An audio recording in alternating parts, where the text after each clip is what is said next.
ಎಲ್ರಿಗೂ ನಮಸ್ಕಾರ. ಇವತ್ತು ನಾವು ಕೆ ಎ ನಡೆಸಿರ್ತಕ್ಕಂಥ ಹಳೆ ಪ್ರಶ್ನೆ ಪತ್ರಿಕೆಗಳನ್ನ ಸಾಲ್ವ್ ಮಾಡ್ತಾ ಬರ್ತಾ ಇದ್ದೀವಿ. ಅದರಲ್ಲಿ ಜಿ ಎಸ್ ಅಲ್ಲಿ ಹಿಸ್ಟ್ರಿ ಸ್ಟಾರ್ಟ್ ಮಾಡಿದ್ದೀವಿ, ಇತಿಹಾಸ. ಹೌದಾ? Next communication paper. ನೀವು ಯಾವುದೇ ಒಂದು ಗ್ರೂಪ್ ಸಿ ತೊಗೊಂಡಾಗ ಎರಡು ಬರ್ತವೆ, ಜಿ ಎಸ್ಸು ಮತ್ತು ಕಮ್ಯುನಿಕೇಷನು.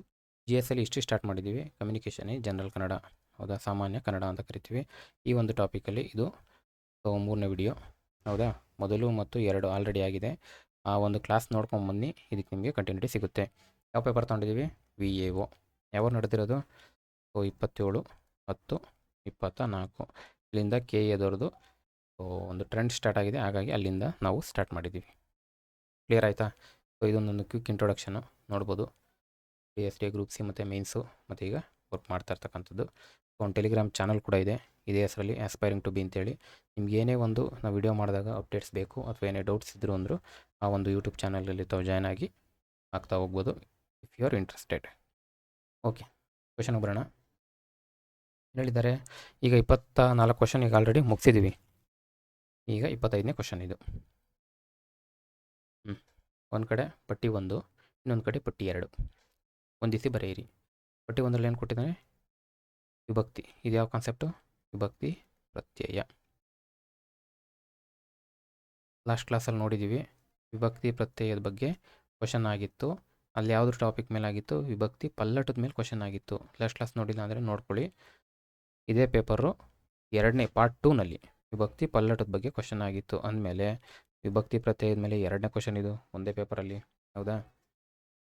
ನಾನು ಒಂದು ಪ್ರೀವಿಯಸ್ ಕ್ಲಾಸಲ್ಲಿ ಹೇಳಿದ್ದೀನಿ ವಿಭಕ್ತಿ ಪ್ರತ್ಯಯದ ಬಗ್ಗೆ ಯಾವ್ಯಾವ ರೀತಿ ಕ್ವಶನ್ ಆಗ್ತದೆ ಅಂತ. ಸೊ ವಿಭಕ್ತಿ ಪಲ್ಲಟ ಆಗಿತ್ತು. ಈ ಒಂದು ಕಾನ್ಸೆಪ್ಟ್ ಕೂಡ ಅಲ್ಲೇ ಎಕ್ಸ್ಪ್ಲೈನ್ ಮಾಡಿದ್ದೆ, ಅಂದರೆ ಕಾರಕಾರ್ಥದ ಮೇಲೆ ಕ್ವಶನ್ ಆಗ್ತದೆ ಅಂತ. ಅದೇ ಕ್ವಶನ್ ಇಲ್ಲಿ. ಕ್ಲಿಯರ್ ಆಯಿತು? ಈಗ ಕ್ವಶನ್ಗೆ ಬರೋಣ. ಪ್ರಥಮ ವಿಭಕ್ತಿ, ದ್ವಿತೀಯ ವಿಭಕ್ತಿ, ತೃತೀಯ ವಿಭಕ್ತಿ, ಚತುರ್ಥಿ.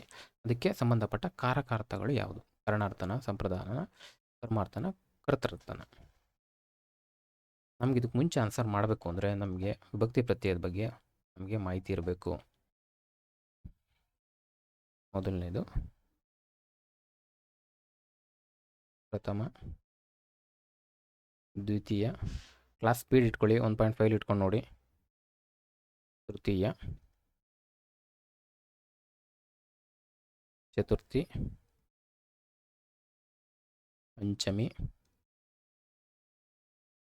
ಷಷ್ಠಿ, ಸಪ್ತಮಿ. ಇನ್ನೊಂದು ಸಂಬೋಧನ ಬರುತ್ತೆ, ನಮಗಿಷ್ಟು ಸಾಕು. ಇದೇನಿದು? ವಿಭಕ್ತಿ ಪ್ರತ್ಯಯಗಳು. ಸೊ ವಿಭಕ್ತಿ ಪ್ರತ್ಯಯದ ಬಗ್ಗೆ ಇಲ್ಲಿ ಕ್ಲಿಯರ್ ಆಗಿಬಿಡ್ಬೇಕು ಈ ಇದರಲ್ಲಿ, ಹಾಗಾಗಿ ಸ್ವಲ್ಪ ಎಕ್ಸ್ಪ್ಲೇನ್ ಮಾಡ್ತಾ ಇದ್ದೀನಿ. ಸೊ ಕಾರಕಾರ್ಥಗಳು ಅಂತ ಬರ್ತವೆ. ಪ್ರಥಮ ವಿಭಕ್ತಿಗೆ ಬರೋದು ಸೊ ಕರ್ತೃರ್ಥ ಅಂತ ಕರಿತೀವಿ. ದ್ವಿತೀಯ ಬಂದು ಕರ್ಮಾರ್ಥ. ಇದು ಚೆನ್ನಾಗಿ ನೆನ್ಪಿಟ್ಕೊಳ್ಳಿ. ಹಿಂದೆ ಏನು ಎಕ್ಸ್ಪ್ಲೇನ್ ಮಾಡೋಣ. ಈಗ ತೃತೀಯ ಬಂದು ಕರಣಾರ್ಥ. ಈಗಿನ ಟ್ರೆಂಡು ಇದ್ರ ಮೇಲೆ ಕ್ವಶನ್ ಆಗ್ತಾ ಇರೋದು ಅಂತ ಹೇಳ್ತಾ ಇರೋದು, ಕರಣಾರ್ಥ. ಚತುರ್ಥಿ ಬಂದು ಸಂಪ್ರದಾನ. ಪಂಚಮಿ ಬಂದು ಅಪಾದಾನ, ಅಗಲುವಿಕೆ ಅಥವಾ ಬಿಟ್ಟು ಹೋಗೋದನ್ನು ಅಗಲುವಿಕೆ, ಅಗಲಿಕೆ ಅಂತೇಳಿ ಎಕ್ಸಾಕ್ಟ್ ವರ್ಡ್ ಅಗಲಿಕೆ. ಷಷ್ಠಿ ಬಂದು ಸಂಬಂಧ. ಸಪ್ತಮಿ ಬಂದು ಅಧಿಕರಣ. ಇನ್ನೊಂದು ಅಭಿಮುಖೀಕರಣ ಅಂತ ಬರುತ್ತೆ, ಅದನ್ನು ಸಾಕಿಷ್ಟು ನೋಡ್ಕೊಳ್ಳಿ. ಈ ಕೇಳಿರೋ ಕ್ವಶನು ಇಷ್ಟು ಮಾಹಿತಿ ಇದ್ರೆ ಸಾಕು. ಬಟ್ ಇನ್ನೊಂದು ಸ್ವಲ್ಪ ಇದು ಡೆಫಿನೇಷನ್ಗಳು ನೋಡ್ಕೊಂಬಿಡೋಣ. ಈಗ ಪ್ರಥಮ ವಿಭಕ್ತಿ ಉ, ಅನ್ನು, ಇಂದ, ಕೆ, ಹೀಗೆ ದೆಸೆಯಿಂದ, ಆ, ಅಲ್ಲಿ. ಹೌದಾ? ಇದು ಹೊಸ ಕನ್ನಡ ಭಕ್ತಿ ಪ್ರತ್ಯಯಗಳು. ಇನ್ನು ಮುಂದೆ ಕ್ವಶನ್ ಆಗ್ತದೆ ಹಳಗನ್ನಡ ಪ್ರತ್ಯಯಗಳು ಯಾವುದು? ಅಂ, ಇಂ ಅಥವಾ ಇಂದಂ. ನೆಕ್ಸ್ಟ್ ಇದು ಹಂಗೆ ಬರ್ತದೆ, ಗೆ, ಕೆ. ನೆಕ್ಸ್ಟ್ ಇಲ್ಲಿ ದೆಸೆಯಿಂದ ಹೋಗಿ ಅತ್ತಣಿಂ, ಅತ್ತಣಿಂದಂ, ಅತ್ತಣಿಂದಂ. ಇದು ಆನೆ ಬರುತ್ತೆ, ಇಲ್ಲಿ ಒಳ್ಳಾಗುತ್ತೆ. ಇಷ್ಟು ನೆನ್ಪಿಟ್ಕೊಳ್ಳಿ. ಈಗ ಕ್ವಶನ್ ಯಾವ ಥರ ಆಗ್ತದೆ? ಸೊ ಈ ಹಿಂದೆ ಈ ವಿಭಕ್ತಿ ಪ್ರತ್ಯಯಗಳನ್ನ ಕೊಟ್ಬಿಟ್ಟು ಯಾವ ವಿಭಕ್ತಿ ಬರುತ್ತೆ ಅಂತ ಕ್ವಶನ್ ಆಗ್ತಾಯಿತ್ತು. ಹಳೆ ಟ್ರೆಂಡು, ಈಸಿ ಇತ್ತು, ಎಲ್ಲ ಮಾಡಿದ್ರು. ಆನಂತರ ಈಗ ಟಫ್ ಮಾಡಬೇಕು ಅಂದರೆ ಏನು ಮಾಡ್ತಾರೆ, ಹಳೆ ವಿಭಕ್ತಿ ಪ್ರತ್ಯಯಗಳನ್ನ ಕೊಡ್ಬೋದು, ಹೌದಾ? ಅದು ಕೂಡ ಆಯಿತು. ಈಗ ಈ ಒಂದು ಟಾಪಿಕ್ ಬಂದಿದ್ದಾರೆ. ಸೊ ಹಾಗಾಗಿ ಇವನ್ನ ನೀಟಾಗಿ ನೆನ್ಪಿಟ್ಕೊಳ್ಳಿ. ಕ್ವಶನ್ ಆಗ್ತಾಯಿದೆ, ಇತ್ತೀಚೆಗೆ ವಿಭಕ್ತಿ ಪ್ರತ್ಯಯದ ಮೇಲೆ ಆಗ್ತಾ ಇರೋದೇ ಇದೇ ಕ್ವಶನ್. ಈಗ ಪ್ರಥಮ ಇಲ್ಲೇ ನೋಡಿದ್ದೀವಿ, ಎಲ್ಲಿದೆ? ಇಲ್ಲಿದೆ. ಎಗೆ 4 ಬರಬೇಕು. ಎಲ್ಲಿದೆ ಎಗೆ 4? ಇಲ್ಲಿದೆ. ಓಕೆ, ಈಸಿ ನೋಡಿ. ಇದೊಂದು ಗೊತ್ತಿದ್ರು ನಮಗೆ ಸರ್ ಮಾಡ್ಬೋದು. ಪೋಯಮ್ ಅರ್ಥ ಮುಂಚೆ ಕ್ರಾಸ್ ಚೆಕ್ ಮಾಡ್ಕೊಳ್ಳೋಣ. ಬಿಗೆ 3 ಇಂತೆ ಕರೆಕ್ಟ್ ಇದೆಯಾ? ದ್ವಿತೀಯ ಕರ್ಮಾರ್ಥ ಕರೆಕ್ಟ್ ಇದೆ. ಟಿಗೆ 1 ಕರ್ಣಾರ್ಥ, ತೃತೀಯಗೆ ಕರ್ಣಾರ್ಥನ ಕರೆಕ್ಟ್ ಇದೆ. ಚತುರ್ಥಿ ಬಂದು ಉಳಿದಿದೆ ಒಂದು ಸಂಪ್ರದಾನ ಕರೆಕ್ಟ್ ಇದೆ, ಹೌದಾ? ಇಷ್ಟು ಮಾಹಿತಿ ಇದ್ದರೆ ನಾವು ವಿಭಕ್ತಿ ಪ್ರತ್ಯಯದು ಈ ಒಂದು ಕ್ವಶನ್ಗೆ ಆನ್ಸರು ಮಾಡಬಹುದು. ಇನ್ನು ಮುಂದುವರೆದು ಎಕ್ಸಾಂಪಲ್ ಎಲ್ಲ ನೋಡ್ಕೊಳ್ಳಿ. ಯಾವುದೋ ಒಂದು ಪದ ತಗೊಳ್ಳಿ. ರಾಮನ, ರಾಮಂ, ರಾಮನನ್ನು, ರಾಮನಂ, ರಾಮನಿಂದ, ರಾಮನಿಂದಂ, ರಾಮನಿಂ, ರಾಮನಿಂದಂ. ಇನ್ನೊಂದು ರಾಮನಿಗೆ, ಇಲ್ಲಿ ಕೂಡ ರಾಮಂಗೆ. ರಾಮನ ದೆಸೆಯಿಂದ, ಇಲ್ಲಿ ರಾಮನ ದೆಸೆಯಿಂದ ರಾಮನತ್ತಣಿಂ. ಇಲ್ಲಿ ರಾಮನ, ಇಲ್ಲಿ ಕೂಡ ರಾಮನ. ರಾಮನಲ್ಲಿ, ರಾಮನೊಳ್. ಕ್ಲಿಯರ್ ಆಯಿತು ಅಂದ್ಕೊತೀನಿ. ನೆಕ್ಸ್ಟ್, ಸಾದೃಶ್ಯದಿಂದ ಬೇರೆ ಬೇರೆ ವಾಕ್ಯಗಳು ಬಿಂಬ ಪ್ರತಿಬಿಂಬ ಭಾವ ತೋರಿದರೆ ಅದು ಯಾವ ಅಲಂಕಾರ? ಇದು ಯಾವ ಕಾನ್ಸೆಪ್ಟ್ ಇದು? ಅಲಂಕಾರದ ಬಗ್ಗೆ ಕ್ವಶನ್ ಆಗಿ ಒಂದು ಕ್ವಶನ್ನು ರೆಗ್ಯುಲರ್ ಆಗಿ ಪ್ರತಿ ಪೇಪರಲ್ಲೂ ಇರುತ್ತೆ. ಇದ್ರ ಬಗ್ಗೆ ಸ್ವಲ್ಪ ಡೀಟೇಲಾಗಿ ಓದ್ಕೊಳ್ಳಿ. ಎಷ್ಟಿದ್ದಾವೆ ಅದಕ್ಕೆ ಎಕ್ಸಾಂಪಲ್ಲು. ಇಲ್ಲೇನು ಕೊಟ್ಟಿದ್ದಾರೆ? ಡೆಫಿನೇಷನ್ನೇ ಚೆನ್ನಾಗಿ ಕೊಟ್ಟಿದ್ದಾರೆ. ಡೆಫಿನೇಷನ್ ಕ್ವಶನ್ ಆಗಿ ಬರ್ತದೆ, ಉತ್ತರಗಳು ಕ್ವಶನ್ ಆಗ್ತವೆ, ಈ ಥರ ಎಲ್ಲ ಕ್ವಶನ್ ಆಗ್ತದೆ. ಅರ್ಥ ಸಾದೃಶ್ಯದಿಂದ ಬೇರೆ ಬೇರೆ ವಾಕ್ಯಗಳಲ್ಲಿ ಬಿಂಬ ಪ್ರತಿಬಿಂಬ, ನಾನು ನೆನ್ಪಿಟ್ಕೊಂಡಿರೋದು ಇದೊಂದು. ಬಿಂಬ ಪ್ರತಿಬಿಂಬ ಅಂತ ಬಂದ ತಕ್ಷಣ ದೃಷ್ಟಾಂತ, ಹೌದಾ? ಇದು ಉತ್ತರ ಬಂದು ದೃಷ್ಟಾಂತ. ಎಕ್ಸಾಂಪಲ್ ನೋಡ್ಬೋದು. ಎಕ್ಸಾಂಪಲ್ ನೋಡ್ಕೊಂಡ್ರೆ ನಮ್ಗೆ ಅರ್ಥ ಆಗೋದು, ಡೆಫಿನೇಷನ್ ನೋಡಿದ್ರೆ ಅರ್ಥ ಆಗಲ್ಲ. ನೆನ್ಪುಳಿಬೇಕಲ್ಲ, ದೃಷ್ಟಾಂತ ಅಲಂಕಾರ ಅಂತ. ಎಕ್ಸಾಂಪಲ್ಲು, ಈ ಎಕ್ಸಾಂಪಲ್ ಏನು? ಕನ್ನಡ ಸಾಹಿತ್ಯ ಪರಿಷತ್ತು ವ್ಯಾಕರಣ ದರ್ಪಣ ಇದೆಯಲ್ಲ, ಅದನ್ನು ನೋಡ್ಕೊಳ್ಳಿ, ಅದರಲ್ಲೇ ಬರುತ್ತೆ, ನೆಲ್ಲು ಬರಲ್ಲ. ಇದು ಯಾವ ಕಾನ್ಸೆಪ್ಟ್, ಇದು ಕಾನ್ಫಿಡೆನ್ಸ್ ಮೇಲೆ ಹೇಳ್ತೀನಿ ಅಂದರೆ, ಇಲ್ಲಿವರೆಗೂ ಕೇಳಿರ್ತಕ್ಕಂಥವು ಆಲ್ಮೋಸ್ಟು ಅದರಲ್ಲೇ ಕವರ್ ಆಗಿದೆ. ಊರು ಉಪಕಾರ ಅರಿಯದು, ಹೆಣ ಶೃಂಗಾರ ಎದು.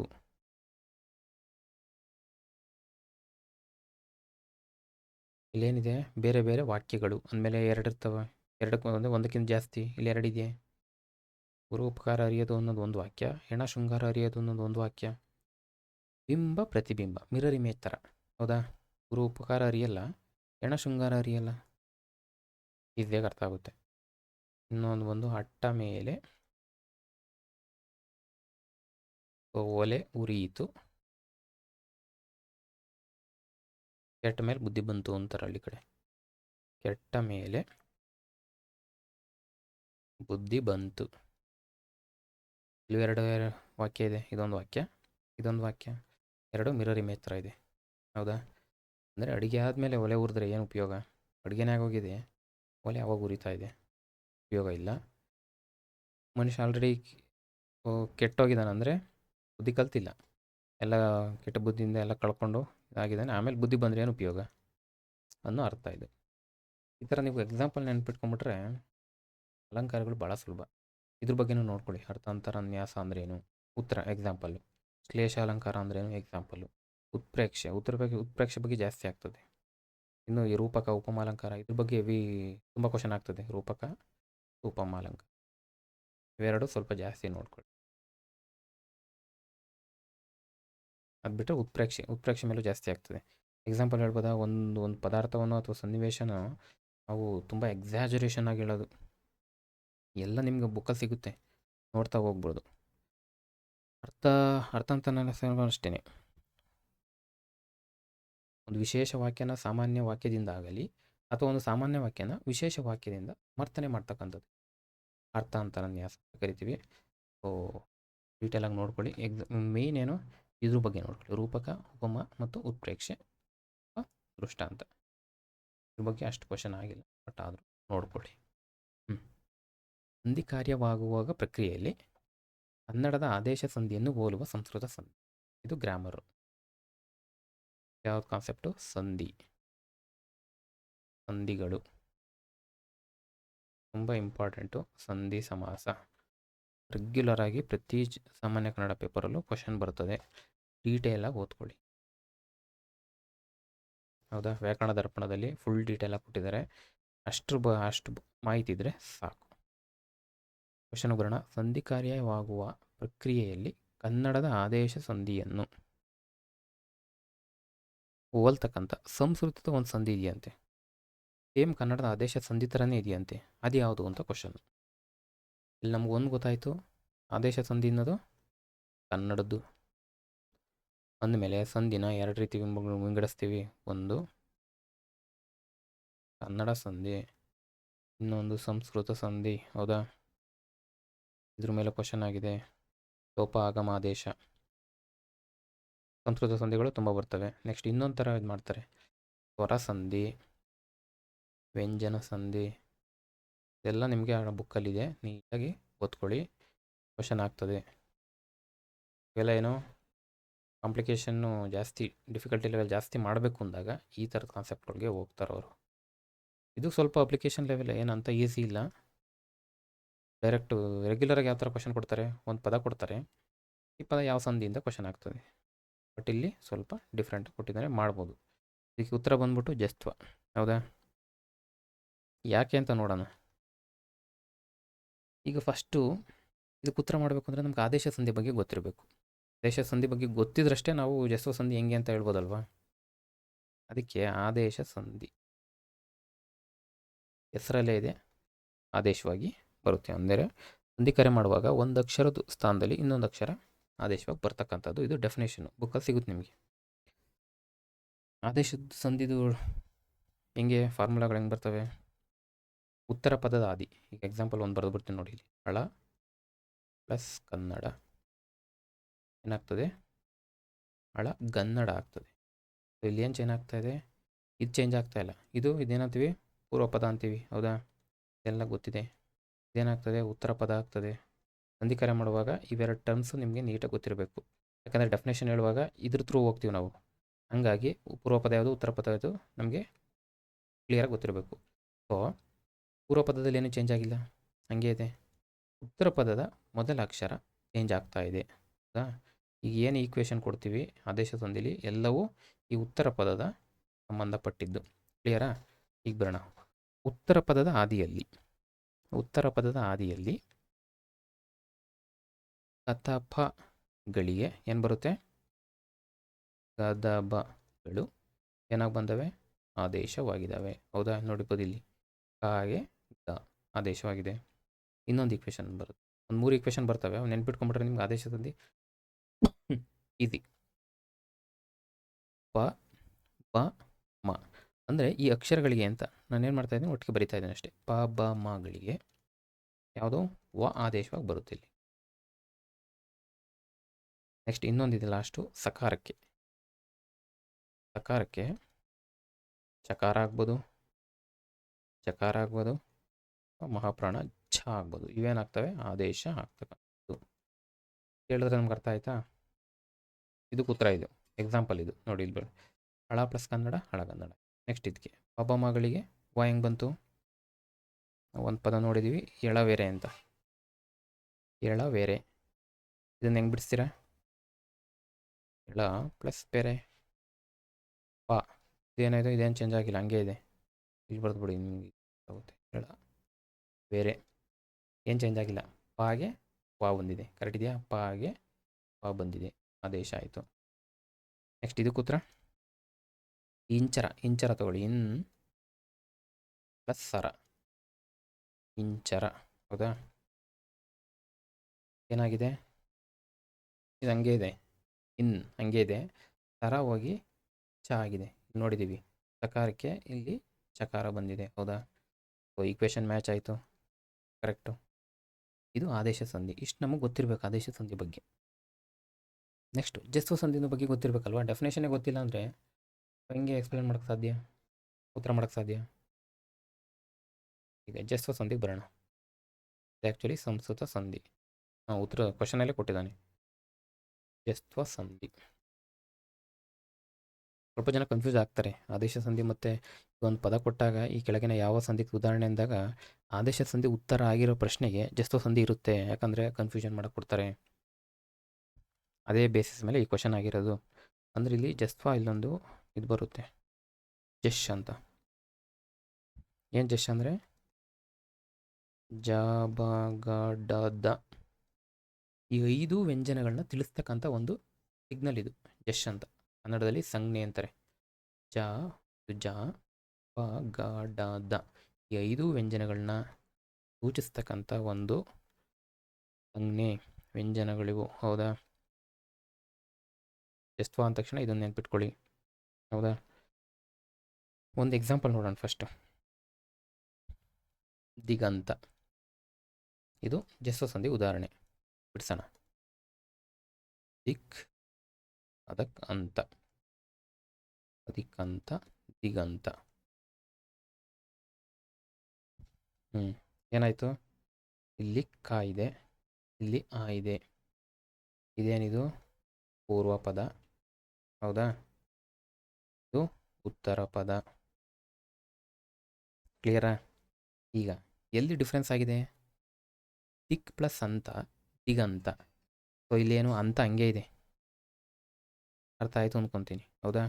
ಉಚ್ಚಾರಣೆಗೆ ಗೊತ್ತಾಗ್ತಾ ಇದೆ. ಅಂತ ಹಾಗೆ ಇದೆ ಅಂದರೆ ಉತ್ತರ ಪದದಲ್ಲಿ ಏನೂ ಚೇಂಜಸ್ ಆಗಿಲ್ಲ. ಆಗ್ತಾ ಇರೋದಲ್ಲಿ ಪೂರ್ವ ಪದದ ಕೊನೆಯಲ್ಲಿ ಕಾ ಬದಲು ಗ ಬರ್ತಾ ಇದೆ. ಕ್ಲಿಯರಾ? ಸೊ ಈಗ ಡೆಫಿನೇಷನ್ಗೆ ಬರೋಣ. ಪೂರ್ವ ಪದದ ಕೊನೆಯಲ್ಲಿರ್ತಕ್ಕಂಥ ಕ ಚ ಟ ತ ಪಗಳಿಗೆ ಕ ಚ ಟ ತ ಪ, ಕ ಚ ಟ ತ ಪಗಳಿಗೆ ಸೊ ಯಾವ ವರ್ಣ ಪರವಾಗಲಿ, ಯಾವುದೇ ಅಕ್ಷರ ಬಂದರೂ ಕೂಡ ಅದೇ ವರ್ಗದ ಕಾಗೆ ಗ ಬರಬೇಕು, ಚಾಗೆ ಜ ಬರಬೇಕು, ಟಾಗೆ ಡ ಬರಬೇಕು, ತಾಗೆ ದ, ಪಾಗೆ ಪ. ಕ್ಲಿಯರ್ ಆಯಿತಾ? ಇವು ಈ ವ್ಯಂಜನಗಳು ಆದೇಶವಾಗಿ ಬರ್ತಕ್ಕಂಥದ್ದು ಜಸ್ವ. ಡೆಫಿನೇಷನ್ ನಿಮ್ಮ ಬುಕ್ಕಲ್ಲಿ ಸಿಗುತ್ತೆ, ಹೌದಾ? ಏನು ಬೇಡ, ಕಾನ್ಸೆಪ್ಟ್ ಅರ್ಥ ಮಾಡ್ಕೊ. ಕಚಟ ತಪಗಳಿಗೆ ಅಂದರೆ ಪೂರ್ವ ಪದದ ಕೊನೆಯಲ್ಲಿರ್ತಕ್ಕಂಥ ಕಚಟ ತಪಗಳಿಗೆ ಯಾವುದೇ ಅಕ್ಷರ ಬರಲಿ ಅದೇ ವರ್ಗದ, ಯಾವುದೇ ಬಂದರೂ ಕೂಡ ಅದೇ ವರ್ಗದ 3ನೇ ಅಕ್ಷರ ವ್ಯಂಜನಾಕ್ಷರ ಆದೇಶವಾಗಿ ಬಂದರೆ ಜಸ್ವ. ಇದು ಈಕ್ವೇಷನ್ ಮ್ಯಾಚ್ ಆಯ್ತಾ? ಅದೇ ಎಕ್ಸಾಂಪಲ್ ಕೂಡ ಅರ್ಥ ಆಯಿತು ನಿಮ್ಗೆ? ಅರ್ಥ ಆಯಿತು ಅನ್ಸುತ್ತೀಗ? ಕ್ಲಿಯರಾ? ಆದೇಶ ಸಂಧಿಗೆ ಜಸ್ವ ಯಾಕಾಯಿತು? ಇದು ಉತ್ತರ. ಸಂಸ್ಕೃತ ಸಂಧಿಯನ್ನು ಹೋಲ್ತಾ ಇದೆ. ಸೊ ಅನುನಾಸಿಕ ಸಂಧಿ ಬಗ್ಗೆ ನೋಡ್ಕೊಳ್ಳಿ. ಸಂಧಿಗಳೆಲ್ಲ ಇಂಪಾರ್ಟೆಂಟೇ. ಎಣ್ ಸಂಧಿ, ಶ್ರುತ ಸಂಧಿ ಎಲ್ಲ ಉತ್ತರ ಬರ್ತವೆ. ವಾಗ್ಮಯ, ಷಣ್ಮುಖ ಇವೆಲ್ಲ ಬರ್ತವೆ. ಮನಃಶುದ್ಧಿ, ತುಂಬ ಎಕ್ಸಾಂಪಲ್ ಬರ್ತವೆ. ಶ್ರುತ್ವ ಎಲ್ಲ ನೀವು ಬುಕ್ಕಲ್ಲಿ ನೋಡಿಕೊಂಡ್ರೆ ಹೆಲ್ಪ್ ಆಗುತ್ತೆ. ಇದು ಕ್ಲಿಯರ್ ಆಯಿತು ಅಂದ್ಕೊತೀನಿ. Okay, fine, ಮುಂದ್ಕೋಣ. ಇದೇನಿದು 28ನೇದು ವಿಚ್ಚತಿ ಪದದ ಅರ್ಥ. ಸೊ ಇದ್ಯಾವುದು? ಸಮಾನಾರ್ಥಕ. ಸಮಾನಾರ್ಥಕ ಮತ್ತು ವಿರುದ್ಧಾರ್ಥಕ. ಸೊ ಈ ಒಂದು ಟಾಪಿಕ್ಗೆ ಸಿಂಹಪಾಲು. ನೀವು ಯಾವುದೇ FDA ಪೇಪರ್ ತೊಗೊಳ್ಳಿ, FDA ಅಥವಾ SDA ಯಾವುದು KPSC ನಡೆಸ್ತಕ್ಕಂಥ 100 ಅಂಕದ್ದು ಪೇಪರು. ಇದರಲ್ಲಿ ಈ 2 ಟಾಪಿಕ್ಸ್ಗೆ ನನಗನ್ಸಿರೋ ಪ್ರಕಾರ 20% ವೇಟೇಜ್ ಕ್ಯಾರಿ ಮಾಡುತ್ತಿದೆ. ಅದೇ ಗ್ರೂಪ್ಸಿಗೆ ಬಂದಾಗ ಬರ್ತದೆ ಯೂಶಲಿ 3ರಿಂದ 5 ಕ್ವಶನ್ನು ರೆಗ್ಯುಲರಾಗಿ ಬರ್ತವೆ. ಇವೆರಡು ಟಾಪಿಕ್ ಸೇರಿ 5, ಕೆಲವೊಂದೊಂದಕ್ಕೆ ವೇರಿ ಆಗ್ಬೋದು, 4, 6 ಈ ಥರ. ಸೊ 35ಕ್ಕೆ 5 ಬಂದು ಅಂದರೆ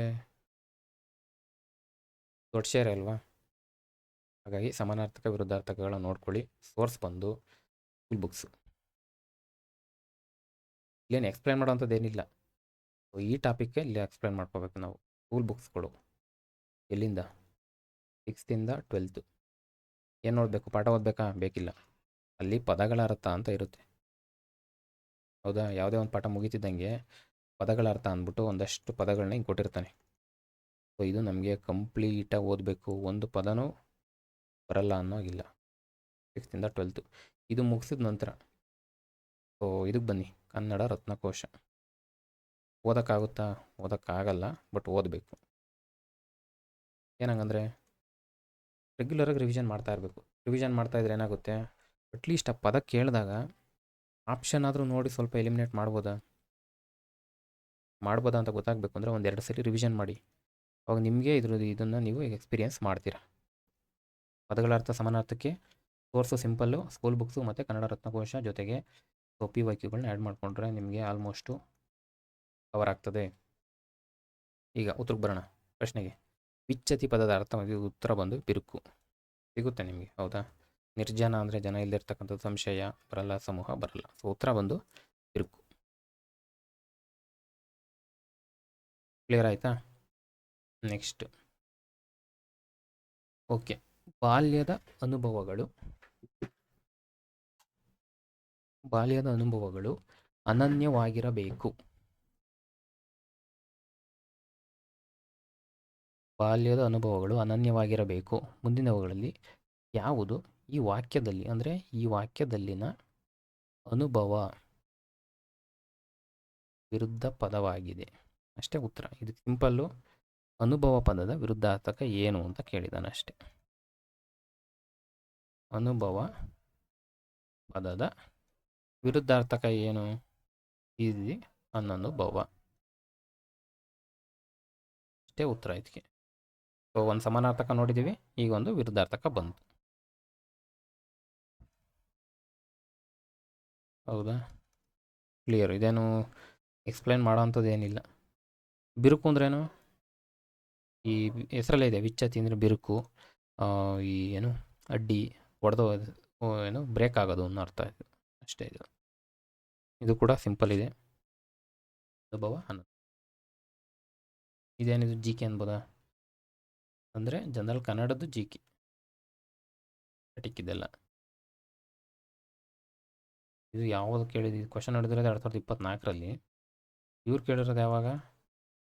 1943 ಕೇಳಿದ್ದಾರೆ. ಯೂಶಲಿ ಏನು ನೋಡ್ತೀವಿ ನಾವು? ರೀಸೆಂಟ್ ಒಂದು ನೋಡ್ತೀವಿ, 87ರದೋ 88ನೇದೋ ಕೇಳಬೇಕಿತ್ತು, ಬಟ್ ಈ ಥರ ಕೊಟ್ಟಿದ್ದಾರೆ. 1943ರಲ್ಲಿ ಎಲ್ಲಿ ನಡೀತು? ಶಿವಮೊಗ್ಗದಲ್ಲಿ. ಎಷ್ಟನೇದು? 27ನೇದು. ಏನು? ಅಖಿಲ ಭಾರತ ಕನ್ನಡ ಸಾಹಿತ್ಯ ಸಮ್ಮೇಳನ. ಅಧ್ಯಕ್ಷರಾಗಿದ್ದವ್ರು ಯಾರು? ಸೊ ಇದಕ್ಕೆ ಉತ್ತರ ಬಂದು ಗೊತ್ತಿದ್ದರೆ ಮಾಡ್ತೀವಿ. ಈ ಆನ್ಸರ್ ಬಂದಿದೆ, ಹಾಗಾಗಿ ದ.ರಾ ಬೇಂದ್ರೆ. ಗೊತ್ತಾಯಿತು. ಎಕ್ಸಾಮಲ್ಲಿ ಮಾಡ್ಬೋದಾ? H.V. ನಂಜುಂಡಯ್ಯನ ತೆಗಿಬೋದು, ಯಾಕಂದರೆ ಈತ ಫಸ್ಟ್ ಬರ್ತಕ್ಕಂಥದ್ದು. ಕುವೆಂಪುದು ಫೇಮಸ್ಸು, ಹೌದಾ? ಫೇಮಸ್ ಇರೋದ್ರಿಂದ ನೋಡ್ಕೊಂಡಿದ್ರೆ ಗೊತ್ತಿರುತ್ತೆ ಇವರು 39ನೇದು ಅಂತ, ಹೌದಾ? DS ಕರ್ಕಿ ಬಗ್ಗೆ ಮಾಹಿತಿ ಇಲ್ಲ. H.V. ನಂಜುಂಡಯ್ಯ ಹೆಚ್ಚು ಕಡಿಮೆ ಇವರು ಎಷ್ಟು? H.V. ನಂಜುಂಡಯ್ಯ ಮೊದಲು 2, 3. ಫಸ್ಟ್ ಯಾವಾಗ ಇದು? ಇಲ್ಲೊಂದು ಕಾನ್ಸೆಪ್ಟ್ ಬರುತ್ತೆ ಇಲ್ಲಿ, ಅಖಿಲ ಭಾರತ ಕನ್ನಡ ಸಮ್ಮೇಳನ, ಇದ್ರ ಮೇಲೆ ಬಂದಿರತಕ್ಕಂಥದ್ದು. ಯಾವಾಗ ಸ್ಟಾರ್ಟ್ ಆಯಿತು? 1915ರಲ್ಲಿ ಸ್ಟಾರ್ಟ್ ಆಯಿತು. ಯಾರು ನಡೆಸ್ತಕ್ಕಂಥವ್ರು? ಕನ್ನಡ ಸಾಹಿತ್ಯ ಪರಿಷತ್ತು ಆರ್ಗನೈಸ್ ಮಾಡ್ತಾರೆ. ಎಷ್ಟು ವರ್ಷಕ್ಕೊಂದ್ಸರಿ? ಪ್ರತಿ ವರ್ಷ, 1 ವರ್ಷಕ್ಕೊಂದ್ಸರಿ ನಡೀತಕ್ಕಂಥದ್ದು ಇದು, ಹೌದಾ? ರೀಸೆಂಟು 87ರದು. 88 ನಡೆದಿದೆಯಾ ನೋಡಿ, ಚೆಕ್ ಮಾಡಿ, ನನಗೆ ಕ್ಲಾರಿಟಿ ಇಲ್ಲ. 87ನೇದು ಎಲ್ಲಿ ನಡೀತು? 2024 ನವಂಬರಲ್ಲಿ. ಎಲ್ಲಿ? ಮಂಡ್ಯ. ಯಾರು ಅಧ್ಯಕ್ಷತೆ? ಗೊರೂಚ, ಹೌದಾ? ಗುರೂರು ಚನ್ನಬಸಪ್ಪ ಇವರು. ಇದಕ್ಕೆ ಬಾನು ಮುಷ್ತಾಕು ನೋಡ್ಕೊಳ್ಳಿ. ರೀಸೆಂಟಾಗಿ ಇನ್ಯಾವ್ದಾದ್ರು ಆಗಿದ್ರೆ ಚೆಕ್ ಮಾಡ್ಕೊಳ್ಳಿ. ಇದು ಕಾನ್ಸೆಪ್ಟು.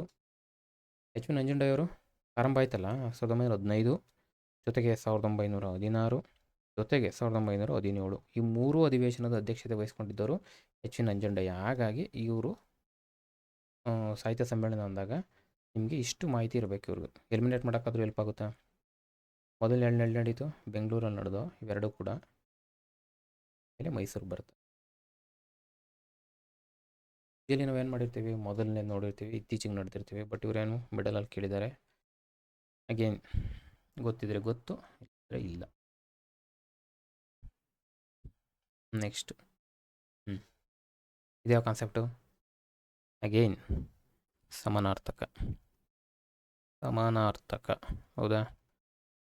ಸಿನಾನಿಮ್ಸ್ ಎಷ್ಟನೇದು? ಎರಡನೇ ಕ್ವಶನ್ ಇದು, ಸೆಕೆಂಡ್ ಒನ್. ವಿಭಕ್ತಿ ಪ್ರತ್ಯಯದ ಬಗ್ಗೆ ಎರಡನೇ ಕ್ವಶನ್ ಆಗಿತ್ತು. ಎರಡು ಕ್ವಶನ್ ಬಂದಿತ್ತು. ಸಮಾನಾರ್ಥಕದ ಬಗ್ಗೆ 2 ಕ್ವಶನ್ ಆಗಿದೆ. ಸೊ ಸಮಾನಾರ್ಥಕ ವಿರುದ್ಧಾರ್ಥಕ ಸೇರಿ ಎಷ್ಟಾಯ್ತು ಅಲ್ಲಿಗೆ? 3 ಕ್ವಶನು ಕವರ್ ಆಗಿದೆ. ಈಗ ನೋಡೋಣ ಮುಂದೆ. ಯೂಶಲಿ ಹೇಳಿದ್ದೇನು 3ರಿಂದ 5 ಕ್ವಶನ್ ಆಗ್ತದೆ. ಇಷ್ಟೇ ಕೊಡಬೇಕು ಅಂತೇನಿಲ್ಲ. ಪ್ರಶ್ನೆ ಪತ್ರಿಕೆ ತಯಾರು ಮಾಡೋರು. ಅರ್ಥಕ್ಕೆ ಅನುಸಾರ ಅಂದರೆ ಸಮಾನಾರ್ಥಕ ಹೋಲಿಸಿ ಬರೆಯಿರಿ. ಪಟ್ಟಿ 1, ಪಟ್ಟಿ 2. ಪಟ್ಟಿಯಲ್ಲೇನು? ಅಡಿ, ಕಿಂಕರ, ಧನುಜ, ರಿಪು. ಕಡೆ ಶತ್ರು, ರಾಕ್ಷಸ, ಪಾದ, ಸೇವಕ, ತಲ್ಲಣ. ಆಲ್ಮೋಸ್ಟ್ ರಿಪು ನೀವು KPSC ನಡೆಸ್ತಕ್ಕಂಥ FDSDA ಪೇಪರ್ಗಳು ನೋಡಿದರೆ ರಿಪು ಭಾಳ ಸರಿ ರಿಪೀಟ್ ಆಗಿದೆ. ರಿಪು ಅಂದರೆ ಏನು? ಶತ್ರು ಅಂತ ನನಗೆ ಗೊತ್ತು. ಸೊ ಡಿಗೆ 1 ಎಲ್ಲಿದೆ? ಇಲ್ಲಿದೆ. ಅದೊಂದೇ ಸಾಕು ಉತ್ತರ. ನೋಡಿ, DYQ ಇಂಪಾರ್ಟೆಂಟು ನೋಡ್ಕೊಂಬಂದಿದ್ರೆ ಸಾಕು. ನನಗೆ ಇವ್ಯಾವೂ ಗೊತ್ತಿಲ್ಲ ಅಂದರೂ ಕೂಡ ರಿಪು 1 ಗೊತ್ತಿದ್ರು ಕೂಡ ನನಗೆ ಆನ್ಸರ್ ಗೊತ್ತು, ಶತ್ರು ಅಂತ. OMR ತರೋಕ್ಕೂ ಮುನ್ನ ಒಂದ್ಸಲಿ ಕ್ರಾಸ್ ಚೆಕ್ ಮಾಡ್ತೀನಿ. ಅಡಿಗೆ 3 ಅಂತಿದ್ದಾರೆ. ಪಾದ ಹೌದಾ? ಅಡಿ ಬರೆದ್ಬಿಡ್ತೀನಿ ಇಲ್ಲಿ. ಅಡಿ ಅಂದರೆ ಪಾದ ಅಥವಾ ಹೆಜ್ಜೆ ಅಂತಾರೆ, ಒಂದರ್ಥ. ಇನ್ನೊಂದೇನು? ಈ ಮೆಜರ್ಮೆಂಟು ಬರುತ್ತಲ್ಲ, 2 ಅಡಿ 3 ಅಡಿ. ಸೊ ಅಂದರೆ ಅಳತೆ, ಅಂಗುಲದ ಅಳತೆ ಅಂತೀವಿ. ಅಳತೆಯ ಮಾಪಕ, ಅಂಗುಲದ ಅಳತೆ. ಇನ್ನೊಂದು ಈ ಮೇಜಿನ ಅಡಿ ಅಂತಾರೆ. ಅಂದ್ರೇನು? ಕೆಳಭಾಗ. ಇಲ್ಲೊಂದು ಕಾನ್ಸೆಪ್ಟ್ ಬಂತು,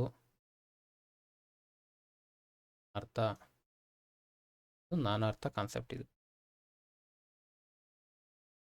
ಕೇಳ್ತಾರೆ ಕ್ವಶನ್ನು, ಕೇಳಿದ್ದಾರೆ. ತರ್ತೀನಿ ಮುಂದೆ ಪೇಪರ್ಸ್. ನಿಮ್ಗೆ ಬೇಕು ಅಂದರೆ ಕ್ವಶನ್ಗಳು ತರ್ತೀನಿ. ನಾನಾರ್ಥಕ್ಕೆ ಉದಾಹರಣೆ ಈ ಕೆಳಕಂಡ ಯಾವ ಪದದ ಒಂದು ಗುಂಪು ಕೊಟ್ಬಿಡ್ತಾರೆ. ಇಷ್ಟಿಷ್ಟು 4 A B ಹಿಂಗೆ A B C D. ಈ ಕೆಳಕಂಡದ್ದು ಯಾವುದು ನಾನಾರ್ಥಕ್ಕೆ ಉದಾಹರಣೆ ಅಲ್ಲ. ಯಾವುದು ಉದಾಹರಣೆ? ಈ ಥರ ಕ್ವಶನ್ನು ನಾನಾರ್ಥದಲ್ಲಿ ಬರುತ್ತೆ. ಅಡಿ ಅನ್ನೋ ಒಂದು ಪದಕ್ಕೆ ನಾನಾರ್ಥ ಅಂದರೆ ಒಂದಕ್ಕಿಂತ ಹೆಚ್ಚು ಅರ್ಥ. ಹೌದಾ? ಪಾದ, ಹೆಜ್ಜೆ ಅನ್ನೋ ಒಂದರ್ಥ ಬರುತ್ತೆ, ಅಳತೆ ಅನ್ನೋ ಒಂದರ್ಥ ಬರುತ್ತೆ, ಕೆಳಭಾಗ. ಇದು ಅಡಿ ಬಗ್ಗೆ. ಜೊತೆಗೆ ನಾನಾರ್ಥ ಅನ್ನೋದು ಒಂದು ಕಾನ್ಸೆಪ್ಟ್ ಕೂಡ ಇಲ್ಲಿ ಬಂತು. ನೆಕ್ಸ್ಟು ಎಗೆ 3 ಆದಮೇಲೆ ಬಿಗೆ 4 ಅಂತೆ. ಕಿಂಕರ ಅಂದರೆ ಸೇವಕ. ಯಮ ಕಿಂಕರ ಅಂದರೆ ಯಮನ ಸೇವಕರು ಅಂತ. ಕಿಂಕರ ಅಂದರೆ ಅಥವಾ ಆಳು, ಕೆಲಸ ಮಾಡ್ತಕ್ಕಂಥವನು. ಧನುಜಿಗೆ ಯಾವ್ದು ಕೊಟ್ಟಿದ್ರೆ? ಸಿಗೆ 2 ಅಂದರೆ ರಾಕ್ಷಸ. ಧನುಜ ಅಂದ ತಕ್ಷಣ ಒಂದು ನೆನಪಂತು. ಇನ್ನೊಂದು ತನುಜ ಅಂದ್ರೆ ಏನು? ಮಗ ಅಂತ ಅರ್ಥ. ತನುಜ ಈ ಥರ ಸ್ವಲ್ಪ ಅಲ್ಲೇ ಬರ್ತಕ್ಕಂಥವನ್ನ ಸ್ವಲ್ಪ ನೋಡ್ಕೊಂಡ್ರೆ, ಯಾವುದೋ ಒಂದು ಕ್ವಶನ್ನಲ್ಲಿ ಯಾವುದೋ ಒಂದು ಪೇಪರಲ್ಲಿ ಬಂದರೆ ಯೂಸ್ ಅಲ್ವಾ? ರಿಪು ಅಂದ್ರೆ ಏನು? ಈಗಷ್ಟೇ ನೋಡೋದು, ಶತ್ರು, ವೈರಿ, ಅಗೆತನ, ಇವೆಲ್ಲ ಬರ್ತವೆ ಉತ್ತರ. ಕ್ಲಿಯರಾ? ಇಲ್ಲಿ ಯಾವ್ದು ಉಳ್ಕೊತ್ತೋ ಯಾವುದಿಲ್ಲ, ತಲ್ಲಣ ಅನ್ನೋದು ಯಾವುದಕ್ಕೂ ಬರಲ್ಲ. ನೆಕ್ಸ್ಟ್ ಕ್ವಶನ್ಗೆ ಹೋಗೋಣ. ಇದ್ಯಾವ ಕಾನ್ಸೆಪ್ಟ್ ಇದು? ಇದು ಬಂದು ನುಡಿಗಟ್ಟು. ನುಡಿಗಟ್ಟು.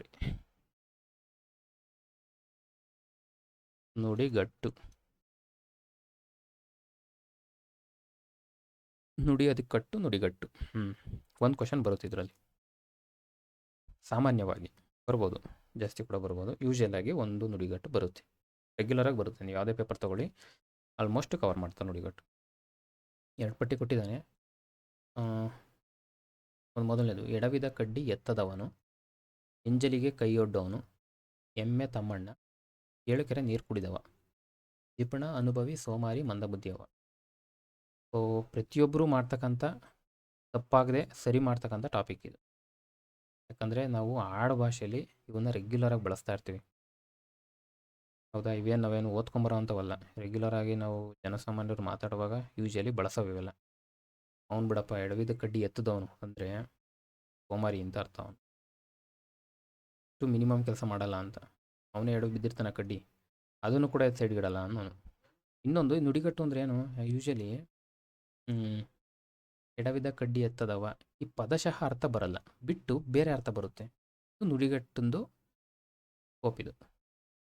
ನಿಮ್ಗೆ ಅರ್ಥ ಆಯ್ತು ಅಂದ್ಕೊತೀನಿ. ಪದಶಃ ಅರ್ಥಕ್ಕೆ ಬನ್ನಿ. ಎಡವಿದ ಕಡ್ಡಿ ಎತ್ತಿಕ್ಕಲ್ಲ, ಆ ಅರ್ಥ ಬರ್ತಾ ಇಲ್ಲ ಇಲ್ಲಿ. ಇನ್ನೊಂದು ಅರ್ಥ ಬರುತ್ತೆ, ಸೋಮಾರಿ ಅವನು. ಅರ್ಥ ಆಯ್ತು ಅಂದ್ಕೊತೀನಿ. ನೆಕ್ಸ್ಟ್ ಎಂಜಲಿಗೆ ಕೈ ಒಡ್ಡವನು, ಅವನು ಬಿಡಪ್ಪ ಎಂಜಲ್ಗೂ ಬಿಡಲ್ಲ, ಎಂಜಲ್ಗೂ ಕೈ ಹೊಡ್ತಾನೆ ಅಂದರೆ ಜಿಪುಣ ಅಂತ. ಎಷ್ಟು ಜಿಪುಣ ಇದ್ದಾನೆ ಅಂತ. ಸೊ ಈಗ ಯಾವತ್ತು ಎಗೆ 3 ಎಲ್ಲಿದೆ, ಇಲ್ಲೊಂದಿದೆ, ಇಲ್ಲೊಂದಿದೆ. ನೆಕ್ಸ್ಟು ಬಿಗೆ 1 ಅಗೇನ್ ಇಲ್ಲೂ ಇದೆ, ಇಲ್ಲೂ ಇದೆ. ಇನ್ನೊಂದಕ್ಕೆ ಹೋಗ್ಬೇಕು. ಎಮ್ಮೆ ತಮ್ಮಣ್ಣ ಇದ್ದಂಗೆ ಬೇಗ ಬಾರಪ್ಪ. ಎಮ್ಮೆ ತಮ್ಮಣ್ಣ ಅಂತಾರೆ ಬರಬೇಡ ಅಂತಾರಂದರೆ ಮಂದಬುದ್ಧಿ ಅಂತ, ಅಂದರೆ ಸ್ಲೋ, ಲೆಥಾರ್ಜಿ. ಹೌದಾ, ಎಮ್ಮೆ ತಮ್ಮಣ್ಣ. ಹೀಗೆ 4 ಇಲ್ಲಿ ಅಂದಮೇಲೆ 32ಕ್ಕೆ ಇದು ಡಿಗೆ 2. ಯಾವುದು ಡಿಗೆ 7 ಕೆರೆ ನೀರು ಕುಡಿದವ. ಇದು ಯೂಶಲಿ ಬಳಸ್ತೀವಿ ನಾವು. 7 ಕೆರೆ ನೀರು ಕುಡಿದವನು ಅವನು ಅಂತಾರೆ. ಅನುಭವ, ಎಕ್ಸ್ಪೀರಿಯೆನ್ಸ್ ಇದೆ ಅಂತ ಅವನು. ಒಂದು ಊರಿಗೆ ಒಂದು ಕೆರೆ ಇರುತ್ತಾ ಅಂದರೆ ಅಷ್ಟೂರು ಜನದ ಜೊತೆ ಅವನು ವ್ಯವಹಾರ ಮಾಡಿದ್ದಾನೆ, ಅಷ್ಟೂರು ಸುತ್ತಿದ್ದಾನೆ ಅನ್ನೋ ಅರ್ಥ ಇದೆ. ಜನರಲ್ಲಾಗಿ ಅರ್ಥ ಮಾಡ್ಕೊಂಡ್ರೆ ನಮ್ಗೆ ಈಸಿಯಾಗಿ ಗೊತ್ತಾಗ್ಬಿಡ್ತೀವಿ ಏನಂತ ಎಕ್ಸ್ಪ್ಲೇನ್ ಮಾಡೋ ಅಂಥ ಟಾಪಿಕ್. ಸೊ ಕ್ಲಿಯರ್ ಆಯಿತು ಅಂದ್ಕೊತೀನಿ. ಮುಂದೆ ಹೋಗೋಣ. ಇದೊಂದು ಕಾನ್ಸೆಪ್ಟು ಏನಿದು, ಯೂಶಲಿ ಏನು PQRS ಅಂತ ಕರೀತಿದ್ದು. FD, SDA, KPS ನಡೆಸ್ತಕ್ಕಂಥ ಪೇಪರ್ ನೋಡಿದ್ರೆ ನಿಮಗೆ PQRS ಅನ್ನೋ ಒಂದು ಟಾಪಿಕ್ ಬರ್ತಿತ್ತು. ಯೂಶಲಿ 5 ಕ್ವಶನ್ ಬರ್ತಿದ್ದು ಅಲ್ಲಿ. ಇದು ನಾನು ಹೇಳ್ತಾ ಇರೋದು 100 ಪ್ರಶ್ನೆದು ಟಾಪಿಕ್ಕು. ಇದು 35, ಯೂಶಲಿ 1 ಅಥವಾ 2 ಬಂದಿರುತ್ತೆ. ಏನು ಮಾಡಿದ್ದಾನೆ, ಒಂದು ವಾಕ್ಯ ಇರುತ್ತೆ, ವಾಕ್ಯನ ಸ್ಪ್ಲಿಟ್ ಮಾಡಿ ಅದಲು ಬದಲು ಮಾಡಿರ್ತಾನೆ. ಇದೆಲ್ಲ ಗೊತ್ತಿದೆ ಕಾನ್ಸೆಪ್ಟು, ಒಬ್ರಿಗೆ ಅಷ್ಟೇ. ಸ್ಪ್ಲಿಟ್ ಮಾಡಿರ್ತಾನೆ, ಅದನ್ನು ನಾವು ಸರಿ ರೂಪದಲ್ಲಿ ಬರಿಬೇಕು. ಈ ಕೆಳಕಂಡ ಯಾವುದು ವಾಕ್ಯದ ಕೆಳಗೆ ನೀಡಿರುವ ಸಂಕೇತಗಳನ್ನು ಗಮನಿಸಿ ಸರಿಯಾದ ಸಂಯೋಜನೆ, ಯಾವುದೋ ಒಂದು ಸಂಯೋಜನೆ ಕರೆಕ್ಟಾಗಿದೆ, ಅದಕ್ಕೆ ನಾವು ಉತ್ತರ ಕಂಡುಹಿಡಬೇಕು ಅಂತ. ಇದಕ್ಕೆ ನಮಗೆ ಗೊತ್ತಾಗಬೇಕು ಅಂದರೆ ವಾಕ್ಯದ ಸ್ಟ್ರಕ್ಚರ್ ಗೊತ್ತಿರಬೇಕು. ನಾನು ಪ್ರೀವಿಯಸ್ ಕ್ಲಾಸಲ್ಲಿ ಹೇಳ್ದಂಗೆ ಕರ್ಮ ಕ್ರಿಯಾಪದ ಹಿಂಗೆ ಇರಬೇಕಾ. ನಾನು ಹೇಳ್ತಾ ಇರೋದು ಜನರಲ್, ಇದು ಸಾಮಾನ್ಯವಾಗಿ. ವಾಕ್ಯಗಳು ಬಂದಾಗ ನೋಡೋಣ ಯಾವ ಥರ ವೇರಿ ಆಗ್ತದೆ ಅಂತ. ಕರ್ತೃ ಇರಬೇಕು, ಕರ್ಮ ಇರಬೇಕು, ಕ್ರಿಯಾಪದ ಇರಬೇಕು. ಬರೋಣ. ಸಮಸ್ತ ಲೋಕಗಳನ್ನು ಅನ್ನು ಯಾವುದಕ್ಕೆ ಬರುತ್ತೆ, ಕರ್ಮಪದಕ್ಕೆ ಬರುತ್ತೆ. ಸಕರ್ಮಕ ಅಕರ್ಮಕ ಕಾನ್ಸೆಪ್ಟ್ ಓದುವಾಗ ಎಕ್ಸ್ಪ್ಲೇನ್ ಮಾಡಿದ್ದೀವಿ. ಸಮಸ್ತ ಲೋಕಗಳನ್ನು, ಇದು ಕರ್ತೃ. ಕ್ರಿಯಾಪದ ಏನು, ಕಾಪಾಡುವನು. ಕಾಪಾಡು ಧಾತು ಕ್ರಿಯಾಪದ, ಕಾಪಾಡುವನು. ಹೌದಾ, ಕಾಪಾಡುವನು ಕ್ರಿಯಾಪದ. ನೆಕ್ಸ್ಟ್ ಕರ್ತೃ ಯಾವುದು, ಯಾರು, ದೇವರು. ದೇವರು ಇಷ್ಟು ಸಿಕ್ತು ನಮಗೆ. ನಾನು ಹೇಳ್ತಾ ಇರೋದೇನು, ಯೂಶಲಿ ಯಾವ ಥರ ಇದು ಟೆಕ್ನಿಕಲಿ ಹೆಂಗೆ ಸಾಲ್ವ್ ಮಾಡಬೇಕಿದ್ದು.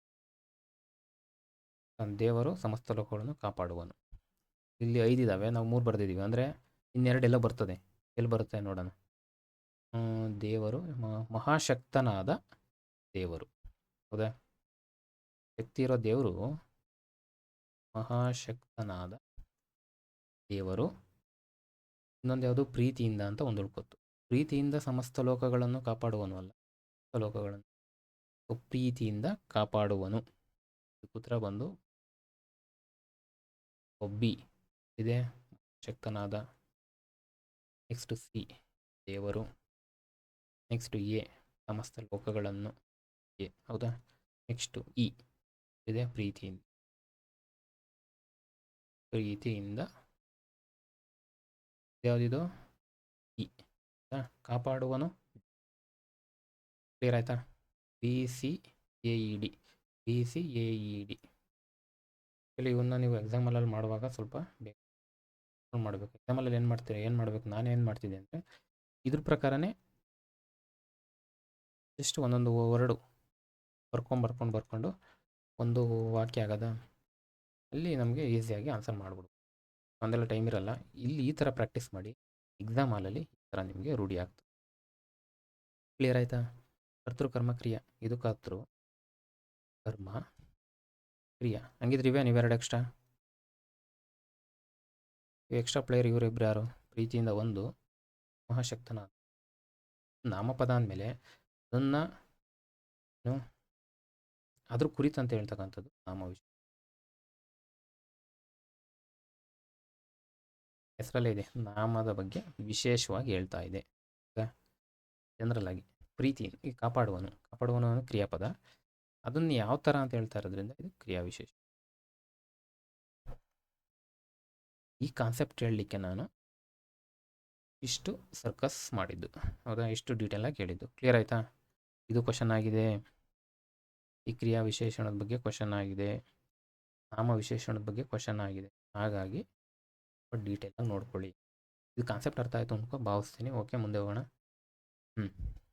ಸಮಾಸ ರೆಗ್ಯುಲರ್ ಕ್ವಶನ್ ಬರ್ತದೆ. ಸಂಧಿ ಸಮಾಸದ ಬಗ್ಗೆ ಕ್ವಶನ್ ಇದೇ ಇರುತ್ತೆ. ಇಲ್ಲೇನು ಕೇಳಿದ್ದಾನೆ? ಸರಿಯಾದ ಜೋಡಿನ ಗುರುತಿಸಿ ಅಂತ ಕೇಳಿದ್ದಾನೆ. ಸೊ ಫಸ್ಟು ಕಣ್ಣುರಿ, ಕೈಕಾಲು, ಹಣಹಣಿ, ತುದಿನಾಲಿಗೆ ಇದಾವೆ ಎಲ್ಲ ವ್ಯಾಕರಣ ದರ್ಪಣ. Government publication ಬುಕ್ಕಲ್ಲಿದೆ. ಅಷ್ಟೇ ಸಾಕು ನಿಮಗೆ ಗ್ರಾಮರ್ಗೆ. ಸೊ ತತ್ಪುರುಷನ, ಕರ್ಮಧಾರೆಯನ, ಬಹುರ್ವೀಸನ ನನಗೊಂದು ಗೊತ್ತು, ಹಣಹಣಿ ಬಂದು ಬಹುರ್ವಿ. ಅಂದರೆ ಬಹುರ್ವಿಲಿ ಅಷ್ಟು ಜಾಸ್ತಿ ಎಕ್ಸಾಂಪಲ್ ಇಲ್ಲ, ಸೊ ಬೇಗ ಮಾಡಿಬಿಡ್ಬೋದು. ಈ ಕರೆಕ್ಟು ಅಂತ ನಾನು ಹೇಳ್ತೀನಿ.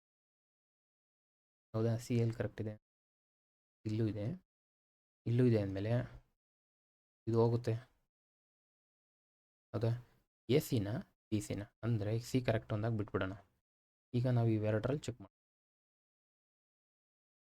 ಕೈ ಕಾಲು ಯಾವುದಕ್ಕೆ ಬರುತ್ತೆ? ಕೈ ಕಾಲು ಕರ್ಮಧಾರೆನಾ? ಕರ್ಮಧಾರೆ ಡೆಫಿನೇಷನು, ತತ್ಪುರುಷ ಡೆಫಿನೇಷನ್ ಗೊತ್ತಿದ್ರೆ ನಿಮಗೆ ಈಸಿಯಾಗಿತ್ತು. ಉತ್ತರ ಬಂದು ಸಿಗುತ್ತೆ. ಕಣ್ಣೂರಿ ಕರೆಕ್ಟಾಗಿದೆ, ತತ್ಪುರುಷ ಆಗಿದ್ದರೆ ಕೈಕಾಲು ಯಾವ ಸಮಾಸ, ಜೊತೆಗೆ ತುದಿನಾಲಿಗೆ ಯಾವ ಸಮಾಸ. ಇದು ಈ ಕ್ಲಾಸ್ನ ಹೋಮ್ವರ್ಕು. ನೀವು ಕಮೆಂಟ್ ಬಾಕ್ಸಲ್ಲಿ ಹಾಕ್ತಾಯಿದ್ರು ಪರವಾಗಿಲ್ಲ. ಸೊ ಸ್ವಲ್ಪ ನಿಮ್ಮ ನೋಟ್ಸಲ್ಲಾದರೂ ಬರ್ಕೊಂಡು ಸ್ವಲ್ಪ ಇದ್ರ ಬಗ್ಗೆ ನೀಟಾಗಿ ಓದ್ಕೊಳ್ಳಿ. ಪ್ರತಿಯೊಂದು ಸಮಾಸದ ಬಗ್ಗೆ ನೀಟಾಗಿ ಓದ್ಕೊಂಡ್ರೆ ಮುಂದೆ ಬರೋಲ್ಲಿ ನಮಗೆ ಈಸಿ ಆಗುತ್ತೆ.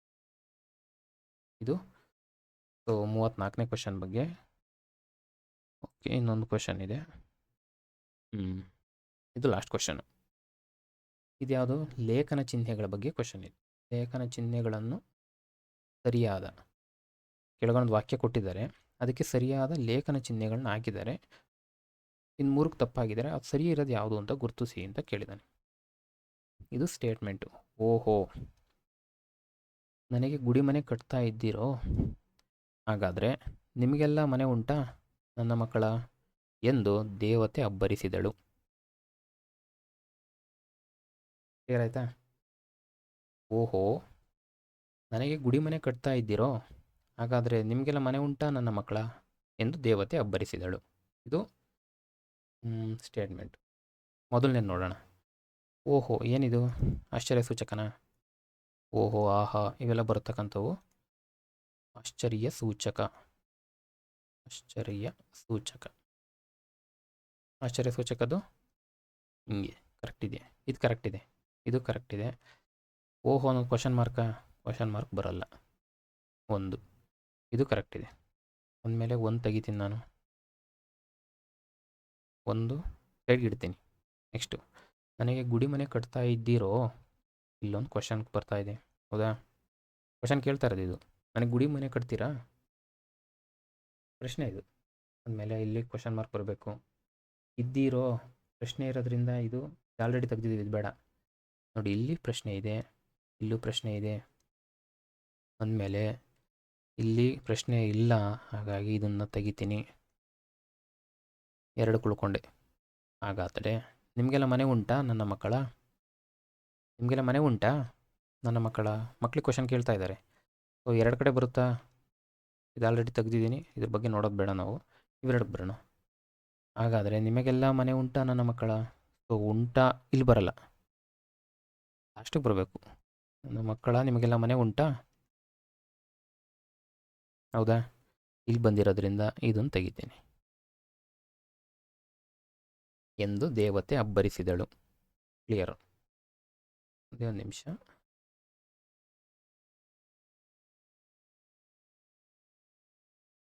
ಎಸ್. ಇನ್ನೂ ಒಂದು ಕಂಡುಹಿಡಿಬೋದಾ ಇಲ್ಲಿ? ನೋಡಿ, ಇಲ್ಲಿ ಡಬಲ್ ಇನ್ವರ್ಟೆಡ್ ಕಾಮ ಅಂತಾರೆ, ಇಲ್ಲಿದೆ ಮತ್ತು ಇಲ್ಲಿಲ್ಲ. ಹೌದಾ? ಇಲ್ಲ, ಇಲ್ಲಿದೆ ಮತ್ತು ಇಲ್ಲಿ ಸಿಂಗಲ್ ಇದೆ. ಇನ್ನೇನಂತಾರೆ? ಉದ್ಧರಣ ಚಿಹ್ನೆಗಳು. ಉದ್ಧರಣ ಸಿಂಗಲ್ ಇನ್ವರ್ಟೆಡ್, ಡಬಲ್ ಇನ್ವರ್ಟೆಡ್ ಅಂತಾರೆ. ಹೌದಾ? ಯಾವಾಗ ಬಳಸ್ತೀವಿ? ಯಾರು ಹೇಳಿದ್ನ ನಾವು ಹೇಳ್ತಾ ಇರ್ತೀವಲ್ಲ, ಅವ್ರು ಹಿಂಗಂದ್ರು ಅಂತ ಅವಾಗ ಬಳಸ್ತಕ್ಕಂಥದ್ದು ಇದು. ಸಿಂಪಲ್ಲಾಗಿ ಹೇಳ್ಬೇಕು ಅಂದರೆ ಅಂತ ದೇವತೆ ಅಬ್ಬರಿಸಿದ್ಲು ಅಂತ ನಾವು ಯಾರೊಬ್ರಿಗೆ ಹೇಳ್ತಾ ಇದ್ದೀವಿ. ಹಾಗಾಗಿ ಇದನ್ನು ಡಬಲ್ ಇನ್ವರ್ಟೆಡ್ ಕಾಮದಲ್ಲಿ ಇಟ್ಟಿದ್ದಾರೆ. ಇಲ್ಲೇನಿದೆ? ಸಿಂಗಲ್ ಇದೆ. ಸಿಂಗಲ್ ಇದೆ. ಯಾವಾಗ ಸಿಂಗಲ್ ಬಳಸ್ತೀವಿ? ಪದಗಳು, ಪಾರಿಭಾಷಿಕ ಪದ ಅಂತ ಬರುತ್ತೆ ಒಂದು ಟರ್ಮು. ಪಾರಿಭಾಷಿಕ ಪದ, ಇಂಗ್ಲೀಷು, ಡಚ್ ಈ ಥರ ಬರ್ತಾವಲ್ಲ, ಆ ಪದಗಳು ಬಳಸುವಾಗಷ್ಟೇ ನಾವು ಈ ಸಿಂಗಲ್ ಬಳಸ್ತೀವಿ. ಒಂದು ವಾಕ್ಯನೇ ಹೇಳುವಾಗ ನಾವು ಉದ್ಧರಣ ಚಿಹ್ನೆ ಬಳಸ್ತೀವಿ. ಅಂದಮೇಲೆ ಎಲ್ಲ ಆ್ಯಂಗಲ್ಲು, ಎಲ್ಲ ಚೆಕ್ ಪಾಯಿಂಟ್ಸು ಟಿಕ್ಕಾಯಿತು. ಹಾಗಾಗಿ ಇದು ಸರಿ ಉತ್ತರ. ನಿಮ್ಗೆ ಅರ್ಥ ಆಯಿತು ಅಂದ್ಕೊತೀನಿ. ಒಂದು ಆಶ್ಚರ್ಯ ಸೂಚಕ ಕರೆಕ್ಟ್ ಇದೆ. ಇಲ್ಲಿ ಒಂದು ಕ್ವಶನ್, ಎಸ್, ಇಲ್ಲಿ ಕ್ವಶನ್ ಆಗ್ತಾ ಇರೋದ್ರಿಂದ ಕ್ವಶನ್ ಮಾರ್ಕ್ ಕರೆಕ್ಟಾಗಿದೆ. ಮತ್ತೆ ಮತ್ತೊಂದು ಕ್ವಶನ್ ಆಗ್ತಾ ಇದೆ, ಕ್ವಶನ್ ಮಾರ್ಕ್ ಕರೆಕ್ಟಾಗಿದೆ. ನೆಕ್ಸ್ಟು ಲಾಸ್ಟ್ಗೆ ಇದು ನೇರ ದೇವತೆಯ ನುಡಿನ, ದೇವತೆ ಹೇಳಿದ್ನ ನಾವು ಇನ್ನೊಬ್ರಿಗೆ ಹೇಳ್ತಾ ಇರೋದ್ರಿಂದ ಡಬಲ್ ಇನ್ವರ್ಟೆಡ್ ಉದ್ಧರಣ ಚಿಹ್ನೆ ಇದೆ.